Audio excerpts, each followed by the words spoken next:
Hello, class. As I've read through your posts and read through your wall statements, I'm privileged to be able to guide this class, and I'm looking forward to what we will learn together.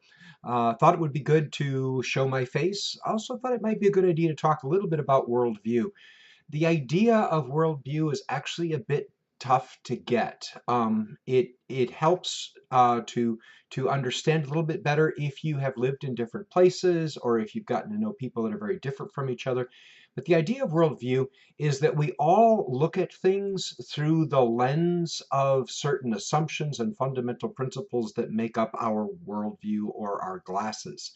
Um, so trying to get someone to understand a worldview is similar to trying to convince fish and talk to fish about water. It's so much around them and a part of them that it's almost impossible for them to conceive. It might be easier again in cross-cultural situations. I was raised in Latin America. I spent about half of my life in different countries of Latin America. Some of you appear that you may come from different cultural backgrounds as well. But we know that people from different cultures view the world differently. Sometimes I've heard people say that when they travel outside of the US, that's when they really understand what Americans are like. They didn't understand what Americans were like until they left and started looking at it through someone else's eyes. Some of the values that are fundamental in American culture, things like you are worth what you make. Um, that sort of offends my Latin American side. And probably it's a whole lot less Christian than a lot of people might think. There's a great question out there. What do Americans do with all the time they save? Obviously, we are so dedicated to efficiency, to time management, that sometimes we forget other things. Happiness is a big issue. We all want happiness, but how do you define it? Recently, a book came out called All Joy and No Fun that said that couples that don't have kids have happier lives. My goodness sakes. How that would be different from my Latin American context. Um, in the past election, you may have noticed that there were a lot of people talking and not really getting what each other was saying. And we've heard the phrases of filter bubbles or echo chambers. Those are worldviews. Um, Sometimes one of the things that comes to mind is the father and the son talking in the parable of the prodigal son. Do you remember that story? And at the very end of the story, the older brother says, "But I've served you all this time and you've never thrown a party for me." And the father says, "But you've been with me all this time." The son has a worldview that says you should get what you deserve. The father has a worldview that says being in the presence of one another and enjoying each other's company, that's what happiness is all about. I had to welcome your son back. He was lost and now he's found. Thomas Kuhn wrote about science, and there were scientists who said, "I just see what I see and I believe what I can see." And he said, no, actually, even scientists look through a lens. And one of the things he used, I'll go ahead and post a link, is a picture of an old woman, young woman. And if you look at it, you'll immediately see one or the other, but probably not both. Once your mind latches on to one, it's very hard to switch it to see the other. This is what worldviews are like. Worldviews are all about assumptions and foundational beliefs, and obviously Christian assumptions and foundational beliefs are going to be very different from some of the others. So we talked about scientism. You could also call it empiricism or naturalism. It's sort of a view that whatever can't be put under a microscope, can't be trusted, probably isn't important. Whatever can be understood by reason or by science is unquestionably true. This started to pass away already in 1960. Um, it also led to some skewing.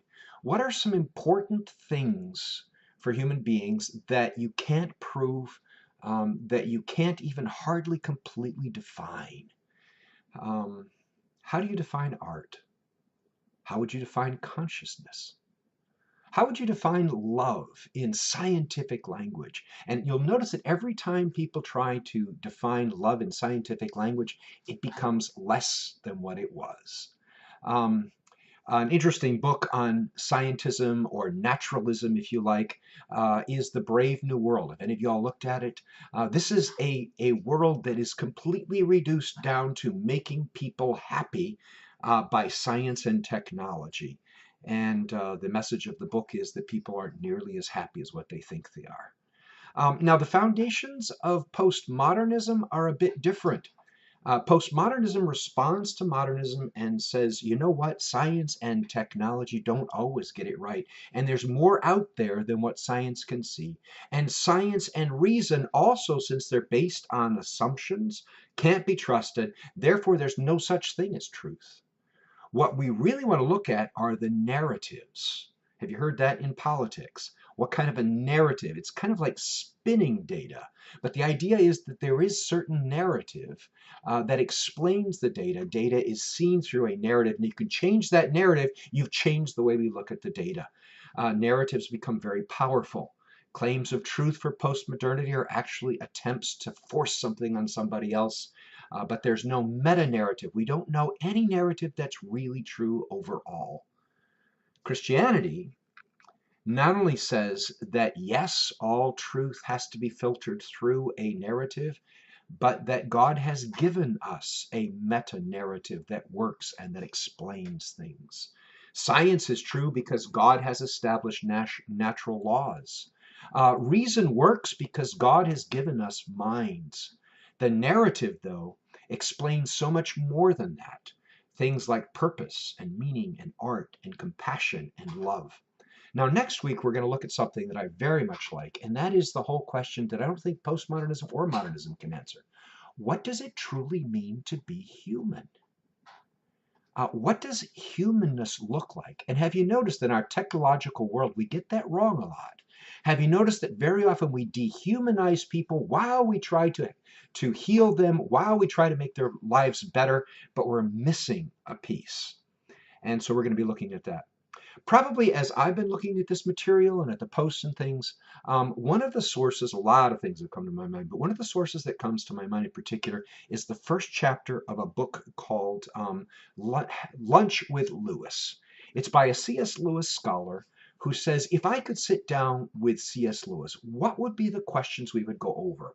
And not only what would be the questions we would go over, but what would Lewis say? And that first chapter probably expresses as clearly and easily understood as anything I've read about what I would like for it to be sort of my foundational philosophy of life that would set up my way of looking, my glasses to view the world. I don't know if this will help. I hope so. I hope to hear back from you. But again, how is it that looking at the world through a Christian eyes makes things different? Maybe one closing remark. Is it necessary that Christians view the world through Christian glasses? The answer is no. There are a lot of people who have converted to Christianity, but their minds are still following the former patterns. I think this is why Paul says in Romans 12, stop being conformed to this world and be continually transformed by the renewing of your minds. Is it possible that non-Christians don't have a Christian worldview? You're going to find that a lot of non-Christians, even though they may not have Christian beliefs, are still looking at the world through Christian glasses. Again, worldview and your particular religious beliefs don't necessarily align until you make them align. Thanks much. I appreciate being able to talk with you.